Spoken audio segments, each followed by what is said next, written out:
매해 7월이 되면 주일학교 여름 성경학교가 시작이 됩니다.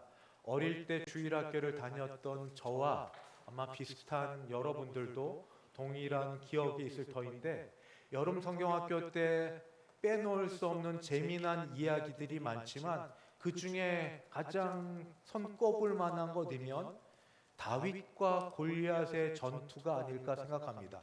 어린 다윗이 그 크고 강건하고 세 보이는 골리앗 장군을 그냥 단 하나 물맷돌로 때려 눕혔다는 그 사실을 듣고 전해 들을 때마다 이야기의 힘이 얼마나 크고 놀라운지 들을 때마다 신나고 좋았습니다. 그런데 지금 다시 생각해 봅니다. 지금 어른이 되어서 다윗의 이야기를 들으며 그랬었나 보다, 재밌었지로 끝날 것인지, 아니면 다윗의 그런 신앙의 승리의 이야기가 오늘 다윗과 같은 마음으로 신앙의 삶을 살려는 우리에게 여전히 일어나는 것인지 되물어야 되고 확인해 봐야 될 것입니다. 그래서 저는 먼저 본문 말씀을 잠깐 말씀을 드리며 말씀의 근거에서 잠깐 캄보디아 다녀온 선교 이야기를 여기에 접목시켜서 말씀을 전하고자 합니다. 블레셋은 당시에 이스라엘의 대적이었고 이스라엘 백성을 괴롭히고 있었습니다. 그 중에 골리앗이라고 불리는 거인 장군이 있었습니다. 그 키가 6규빗이라 하니 2m 80에서 3m 정도 되는 사람이고, 몸에는 갑옷을 입고 머리에 노투를 쓰고, 그리고 배틀채 같은 창자루에 창을 끼고 방패를 들고 서 있는 모습은 보기만 해도 싸울 전의를 상실케 하는 그런 아주 건강하고 그리고 세 보이는 그런 장군이었습니다. 그에 비해서 다윗은 키도 작고 몸에 갑옷이나 머리에 투구도 쓰지 않았고 군인의 필수품인 창과 칼도 그에게 없었습니다. 그에게 가지고 있는 것이라고는 주머니에 있는 돌, 맹이와 한 손에 든 막대기, 목동으로 갖고 있던 겁니다. 물매뿐이었습니다. 전투라고는 전혀 해보지 못한 다윗과 전투에는 능한 골리앗과의 전쟁의 싸움은 어떨 것인지, 도무지 답이 나오지 않았던 사울이 이스라엘 군대 장군들을 독려했지만 누구도 나오지 않을 때 다윗이 자청했고, 그때 다윗이 사울 왕에게 이렇게 이야기합니다. 사무엘상 17장 37절. 또 다윗이 이르되 여호와께서 나를 사자의 발톱과 곰의 발톱에서 건져내셨은즉 나를 이 블레셋 사람의 손에서도 건져내시리이다. 싸움은 해보지 않았지만 이전에 사자, 곰처럼 강한 맹수의 손에서 구원해내셨던 하나님께서 나를 구원해내실 겁니다 라고 이 다윗이 사울에게 이야기할 때, 사울이 여호와께서 나와 함께 계시기를 원한다고 축복하며 그를 전쟁터로 보냅니다. 전쟁터로 보낼 때 골리앗과 싸우러 나온 다윗을 보고 골리앗은 비웃으며 욕을 합니다. 내가 나를 개로 여기고 막대기를 가지고 내게 나왔느냐? 하고 그렇게 비웃고 욕 같은 말을 하게 되었을 때 다윗의 유명한 신앙 고백이 있습니다. 사무엘상 17장 45절. 다윗이 블레셋 사람 골리앗에게 이르되 너는 칼과 창과 단창으로 내게 나아오거니와 나는 만군의 여호와의 이름 곧 내가 모욕하는 이스라엘 군대의 하나님의 이름으로 내게 나아가노라. 다윗에게 갖고 있는 칼과 창과 단창 같은 전쟁의 필수품이 아니었습니다. 다윗에게 갖고 있는 건 유일한 신앙, 오직 여호와의 이름, 만군의 하나님 여호와의 이름, 그 하나만으로 나아가겠다 이야기하고 2절 뒤에 17장 47절 다윗이 또 이야기합니다. 여호와의 구원하심이 칼과 창에 있지 아니함을 이 무리에게 알게 하리라. 전쟁은 여호와께 속한 것인즉 그가 너희를 우리 손에 넘기시리라 하고 그는 달려듭니다. 그러면서 다윗에게는 유일하게 갖고 있던 무기라 물맷돌, 돌을 거기에 담아서 돌려서 골리앗을 향해 던졌을 때 골리앗은 그 돌에 맞아 쓰러지게 되었습니다. 사무엘상 17장 49절에서 51절. 손을 주머니에 넣어 돌을 가지고 물매로 던져 블레셋 사람의 이마를 치매 돌이 그의 이마에 박히니 땅에 엎드러지니라. 다윗이 같이 물매와 돌로 블레셋 사람을 이기고 그를 쳐 죽였으나 자기 손에는 칼이 없었더라.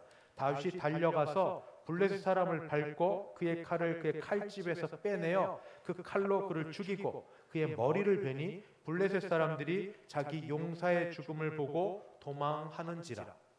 이렇게 어린 목동 다윗은 건장한 장군 골리앗을 물리쳤습니다. 끝. 이렇게 하고 여름 성경학교 마치면 좋겠는데 아닙니다.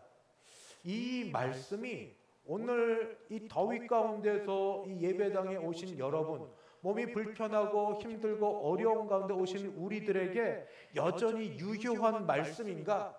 신앙을 가지고 나가기만 하면 이 골리앗과 같은 세상, 골리앗과 같은 이 강한 이 모든 것들을 이길 수 있는 건가? 여기에 대한 답이 있어야 되겠습니다. 이런 궁금증을 가지고 또 제가 캄보디아라는 곳으로 선교를 나가게 되었을 때 참 마음이 쉽지는 않았습니다. 목사가 그래도 주중이지만 교회를 비우는 것에 대한 부담감이 좀 많았습니다. 그래도 선교위원회에서 수도도에 같이 목사님들과 장로님들을 같이 보내주어서 선교 여행의 이름으로 함께 하게 되었으니 모든 걸 맡기고 같이 떠나게 되었을 때 제가 장로님께도 그렇게 했었는데 이렇게 기도를 했습니다. 하나님, 캄보디아 땅에 가 있는 동안 볼 것을 보게 해주세요. 그냥 그렇게 기도했습니다. 그냥 기도를 이렇게 할 거리 잘 놀고 잘 지내다 오게 해주세요. 이렇게 기도해야 되는데 그렇게 못하고 그래도 목사라고 하나님 캄보디아 땅으로 보내주셨으니 제가 가서 볼 것을 보게 해주세요 라고 기도했습니다. 월요일날 저녁 비행기여서 도착하니까 뭐 밤 10시, 11시 돼서 그날 밤 그냥 호텔에 자고 다음날 또 강행이었습니다. 화수목, 목요일날 밤 11시 뭐 50분 연차 12시 넘어서 떠나서 금요일날 여기 한국에 도착했습니다. 화수목 3일이었는데 첫째 날 했던 거는 선교사님, 우리 수도노회 파송인 박선교 선교사님이 지은 학교 건물에 가서 그 건물에서 이제 개교식 예배를 드리는 거였습니다. 첫 화면 하나 보여주시겠습니까? 신학교 교장이신 김재호 목사님이라고 들었는데 확실히 제가 자신이 없습니다. 이름은 오셔서 축사하시는 모습이고 여기에 그때 캄보디아에 있는 선교사님들이 다 오셨고 또 저희들도 같이 모여서 예배를 드리며 이제 지내는 첫 모습입니다. 저는 개인적으로 박성교 선교사님을 잘 모릅니다. 근데 박성교 선교사님은 저를 잘 아는 것처럼 자주 오려고 했고 또 수도노회 선교위원회 모임에도 다른 어떤 분보다 좀 자주 오셨습니다. 저는 그게 부담스러웠습니다. 선교사님이 어떤 교회 목사를 가까이 할 때는 저 혼자 주관적 생각일지 모르는데 의도가 있지 않을까 싶어서요. 그 의도는 후원이겠죠. 기도 후원으로 시작하지만 기도가 기도만으로 끝납니까? 기도가 있으면 물질의 후원인데 저는 한 교회 담임 목사로서 그때 박종규 선교사님을 같은 땅 캄보디아 땅에 보내서 우리가 주파송 선교사로 세워놓았기 때문에 두 분을 감당할 자신이 없어서 그냥 표면적으로는 그냥 얼굴 돌리는 걸로 또는 이렇게 민망한 걸로 하면서 이렇게 같이 인사하고 그럴 때 또 우리 교회 와서 그 은사가 있었습니다. 또 홍대 미대 분이셔가지고 그림 엽서 그린 걸 가지고 전시하고 그렇게 해서 후원금을 좀 얻고 싶다 하는 이야기했을 때 우리 교회는 안 됩니다. 우린 그런 거 안 됩니다. 그런 식으로 해서 그렇게는 못하고 그냥 예배 드리는 것으로만 모셨던 기억이 있습니다. 그런데 그 교회 그 선교사님이 지은 학교를 가게 되었습니다. 눈으로 보는 거하고 그냥 아는 거하고 너무 다른 캄보디아 땅은 너무 열악합니다. 그냥 아는 거 너무 다릅니다. 그 푸놈펜이라는 그 수도인데 그렇게 쉽게 보는 스타벅스를 제대로 못 봅니다. 뭐든지 열악하게 뭐든지 안 좋습니다. 근데 그 땅에 다음 화면을 하나 보여주시겠습니까? 제가 감동된 건 건물을 저렇게 지었다는 겁니다. 캄보디아 땅이 어떤 곳이냐면 97%가 불교도이고 0.3%만 기독교인 그런 땅입니다. 교육의 질이 한창 떨어져서 교육을 하지 않습니다. 중등 이상 교육은 거의 없습니다. 그런데 여기에 국제 선교학교라고 명명된 학교 건물을 세우기까지 그냥 선교위원회에 와서 말할 때는 그냥 그런 줄 알았습니다. 근데 가서 보니 저 땅을 구입을 하고 매입을 하고 땅을 정지 작업하고 건물 안에 들어가 봐서 너무 괜찮게 잘 지었습니다. 저기는 중상층 이상의 외국인들 대상으로 또 캄보디아 대상으로 저기서 아이들을 키우고 저기서 아이들을 믿음으로 아이들을 키워서 세우겠다는 그런 꿈을 가지고 했는데 박성교 선교사님의 주파성교회는 참사랑교회입니다. 우리 한 목사님께서 감격스럽게 얘기하시는데 몰랐던 걸 알았습니다. 코로나 기간 동안 건물을 저 정도 지으려고 하는데 돈을 보내는데 매번 몇 천만 원 또는 몇 억을 보낼 수가 있었다고. 이게 웬 은혜인지 어떻게 되는지 모른다고. 한번 보내려면 돈 액수가 많아서 창구에서 1시간 이상씩 걸리는 그 일을 하나님이 하게 해주셨다고. 캄보디아 땅은 저렇게 건물을 지을 수 있는 곳이 아닙니다. 저렇게 될 수 있는 땅이 아닌 걸 가서 보고 느끼고 알았습니다. 근데 해 놓으셨습니다. 어떻게? 마치 다윗이 골리앗을 향해 외쳤던 것처럼 여기 와서는 목사님, 장로님들한테 선교원에 오셔서 그렇게 후원 요청하고 기도 요청할 때는 그냥 귓전으로 듣다가 가서 맨 땅에 헤이팅하면서 정말로 기도하고 싸워가면서 건물을 지어내고 호주 교장 선생님을 모시고 영국제 학교로 만들어내고 하는 모든 일들을 보면서 믿음을 가지고 기도하면서 하나님 주신 꿈을 향해 달려가는 사람에게는 하나님이 힘들어도 일을 이루어가게 하시는구나, 하나님이 하시는구나, 하나님의 역사가 있구나 하는 것을 마음 한켠으로 보고 여러 생각 가운데 있게 되었습니다. 그리고 나서 이제 저희는 그 다음에 캄보디아 하면은 아무래도 앙코르와트라고 이제 유명한 곳이 있는데 거기를 가게 되었는데 저희 갔을 때 하필 비가 그렇게 와가지고 그냥 안내 가이드 하는 분이 안내하는 지점에 가서 사진 찍고 오는 게 다였습니다. 그런데 그 가운데도 중간중간 보여주는 게 있었는데 뭐냐면 앙코르와트의 게다가 신전 사원들입니다. 신을 위해서 지은 사원들이고 한 왕이 독재를 하면서 지은 건데 이게 세계 최대로 큰 그리고 오래된 석조 건물이라고 합니다. 그리고 저 정도의 미스테리가 있는데 저 정도 큰 이 정도 이 벽돌을 어떻게 운반해 왔는지 그런 걸 어떻게 해왔는지 그리고 그 짧은 몇십 년의 기간 동안 어떻게 저만한 신전을 짓게 되었는지 저게 한두 개가 아니라 굉장히 많습니다. 그리고 하나하나마다 아주 정교하게 그림들을 그려놓는 이런 걸 보고 좋게 생각하면 국제문화유산으로 보고 이렇게 볼 수 있겠고 그 덕에 캄보디아 사람들이 관광 수입으로 살겠지만 저는 목사로서 또 기독교인으로서 여러 마음이 안 좋은 게 그냥 단적으로 다 우상 그리고 무엇보다도 이런 일들을 위해서 들여줬던 노동력의 착취와 이만한 걸 지어내기에 지금도 현대인의 기술 몇백 년이 걸린다고 합니다. 이거 냈던 그 많은 사람들의 어려움과 희생과 죽음을 넘어서 그게 모두 헛된 것처럼 여겨지는 것 더하여서 사진은 저거 하나만 했지만 들어가는 모든 입구마다 수호신이 있어요. 수호신의 이름을 나가라 뱀입니다. 커다란 검은색 뱀. 이런 것들로 점점 감싸져 있는 캄보디아 땅을 이게 제일 중심에 되어 있는 그 땅을 보게 되면서 관광은 했지만 마음이 그렇게 편치는 못한 그런 모습을 제가 보게 되었고 마음에 지니게 되었습니다. 그러다 이제 마지막 날 되어서 또 이제 중요한 또 유명한 곳이라고 해서 선교사님이 안내해 준 곳이 있습니다. 톨레삽 호수라고 동남아시아 제일 큰 담소 큰 곳인데 거기를 배 타고 가면서 뭐 이렇게 보는 건데 저는 옆에 보이는 게 저게 뭔지 아세요? 저게 조개의 수상 가옥이고 나쁘게 말해서 보트 피플이 사는 곳입니다. 저기 사는 사람들은 캄보디아인이 아니라 베트남 사람들입니다. 베트남 전쟁이 벌어졌을 때 전쟁을 피해서 떠나갔던 사람들이 전쟁 끝나고 돌아오려고 할 때 베트남이 못 들어오게 막았습니다.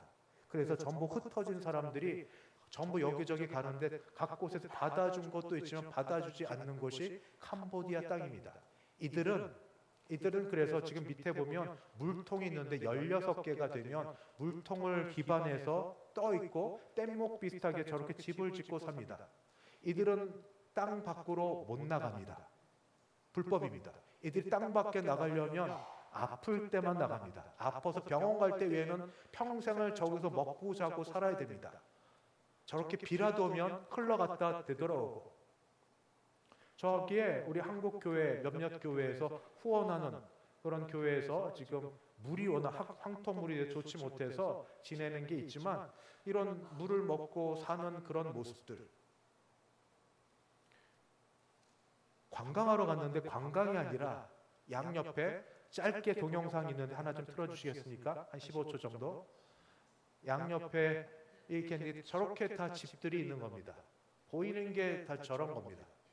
저렇게 삽니다. 캄보디아 땅에 캄보디아인이 아니고 베트남 사람으로 국적 없이, 그리고 여기 있는 이 어린 소녀는 그냥 나쁘게 얘기하면 앵벌인데 좋게 얘기하면 그래도 택함 받은 아입니다. 선주가 이렇게 들어오는 우리 사람들에게 안마하라고 아이를 붙여줍니다. 저런 아이들이 수탈 깔려 있는데 아무나 저희를 못합니다. 한 번 할 때마다 한 사람당 1달러를 주고 1분을 못 넘기고 막 하는데 이렇게 안마를 하게 하고 그렇게 먹고 살게 합니다. 저런 아이들이 깔려 있고 밤에 야시장을 가면 저보다 더 적은 어린 아이들이, 여자아이가 팔이 여기 잘려서 됐어요. 지뢰밭이 많아가지고 지뢰 폭 터져가지고 그런 모습으로 뭔가 조그만 거 하나 들고 구걸하는 모습이 계속 있습니다. 관광하러 갔는데 관광이 아니었고, 저런 모습을 보면서 마음이 너무 무겁고 부담스러웠습니다. 그런 가운데 금요일날 이제 귀국했고, 그날 저녁이 우리 교회에서 금요 심야 예배로 주일학교를 위해서 학부모 또 교사를 초청해서 심야 기도 드리는 시간이었습니다. 김 목사님 말씀 전하시고 다른 모든 교육자 한 분 한 분씩 부서마다 말씀을 전하고 기도하는 시간, 말씀에 찬송부로 기도하는 시간 중에 아마 송 목사님이 CC 출신이니까 그런 것 같은데, 송 목사님이 부르는 찬송 가운데 이런 찬송이 있었습니다. 제가 전체를 한번 읽으면 이렇게 됩니다. 민족의 가슴마다 피 묻은 그리스도를 심어 이 땅에 푸르고 푸른 그리스도의 계절이 오게 하소서, 오게 하소서. 이 땅에 하나님의 나라가 이루어지게 하옵소서. 모든 사람의 마음과 교회와 가정에도 하나님의 나라가 임하게 하여 주소서. 주의 청년들이 예수의 꿈을 꾸고 인류 구원의 환상을 보게 하소서. 한 손엔 복음 들고 한 손엔 사랑 들고 온 땅 구석구석 누비는 나라 되게 하소서. 저게 마지막 소절인데 바로 저거. 주의 청년들이 예수의 꿈을 꾸고 인류 구원의 환상을 보게 하소서. 한 손엔 복음 들고 한 손엔 사랑 들고 온 땅 구석구석 누비는 나라 되게 하소서. 저 화면 잠깐 놔두십시오. 이 찬양의 가사말은 한국 대학생 선교회 CCC 명예총재인 고 김준건 목사님의 비전, 삶의 신조가 가사로 나온 것이고 이상균 씨가 작곡한 것이라고 되어 있습니다. 저는 지금 한 선교 단체의 이 찬양 가사말을 놓고 감동을 받았으니 이렇게 삽시다 하고 얘기하자는 게 아닙니다. 마지막 퍼즐 조각이 맞춰지는 것 같았습니다. 한국은 어떤 땅인가? 그날 그 새벽에, 그 밤이죠, 밤에 캄보디아 프놈펜에서 인천공항으로 오는데 대부분이 한국 사람이었지만 아마 캄보디아로 보이는 가족이 있었습니다. 우리 눈에 볼 때는 옷 입은 게 추레하고 아이들도 촌스럽고 그런데 캄보디아 땅에서 그렇게 앵벌이하고 있거나 또는 보트 피플처럼 사는 아이들을 보다가 그 아이 가족 부모 밑에 얘네들은 난 애들이라고요. 비행기를 타본 애들입니다. 비행기를 타고. 근데 한국 땅에 와 보니까 우리나라 애들은 그때 저 처음 알았어요. 대학을 제대로 보내려면 고등학교 안 된다며요. 중학교도 안, 초등학교 5학년부터 준비를 시켜야 아이들 학교를 간다며요. 그렇게 아이들을 귀하게 여기고 아이들을 위하고, 그리고 지금 이 아이들을 위하여 여러분 성경학교를 준비하고 기도하고 애쓰고, 교회 예산, 주일학교 예산의 반 이상을 뭐 여기 부어 넣으면서 그렇게 애쓰고 눈물로 기도하고 준비하는 이런 일들. 차이가 어디 있었을까요? 캄보디아 땅과 대한민국 땅을 비교하게 되었습니다. 다 동일한 시기에 제국주의 식민주의 지배를 받았습니다. 캄보디아는 프랑스의 지배를 받았고, 대한민국은 일제의 지배를, 일본의 지배를 받았고, 다 악나라기는 뭐 더 악나라긴 우리로서는 일본이라 여기겠지만 또 사람마다 좀 다르겠죠. 또 동족 간의 상장 전쟁이 있었으면 소위 킬링필드라 해서 인구의 3분의 1이 죽어나가고, 우리는 6.25 전쟁이 터졌습니다. 다 비슷한 상황 가운데 왜 지금 사는 삶이 이렇게 삶의 질이 차이가 있게 되었을까요? 저는 그 이유를 그때 예배 드리는 가운데 하나님 깨닫게 하셔서, 아, 이게 마지막 퍼즐이구나 막 적었습니다. 그게 뭔가, 이 땅에 하나님께서 선교사를 캄보디아 땅에도 보내셨고 대한민국에도 보냈는데, 선교사를 보내셔서 복음을 전하셨을 때 수많은 사람이 이름도 없이 빛도 없이 아멘 아멘 하고 받아들였고, 그 받은 바 그 신앙에 따라 순교를 하기도 하고 핍박을 당하기도 하고 모든 걸 몰수를 당하면서까지 믿음을 지키고 살아냈던 선조가 있어서 그러합니다. 그런 사람들의 대를 이어서 김중건 목사님 같은 걸출한 어른이 노래를 만들어냈는데, 그 노래가 예수 믿고 잘 먹고 잘 살게 해주세요가 아니었고, 우리 은혜 받고 사명을 받았으니 사명 받은 자로서 이렇게 살게 해주십시오. 주의 청년들이 예수의 꿈을 꾸고 인류 구원의 환상을 보게 하소서.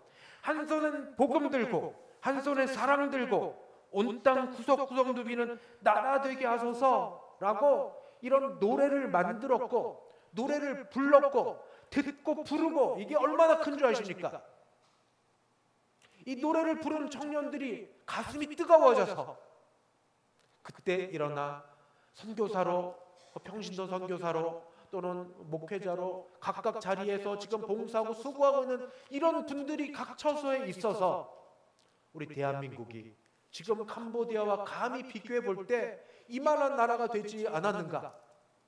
그래서 저는 이 나라에 희망이 있고 이 나라가 앞으로도 잘 될 거라고 믿어 확신치 않습니다. 왜냐하면 이 나라는 기독교, 예수, 복음, 선교를 가장 우선으로 여기고 있고, 지금도 다른 어떤 것보다도 부모님이 자녀를 위해서 다른 말은 혹시 못 해줄지 몰라도, 다른 유산은 못 남겨줄지 몰라도 계속 하시는 말씀, 너 예수 믿어라, 너 교회 다녀야 돼, 이거 하나.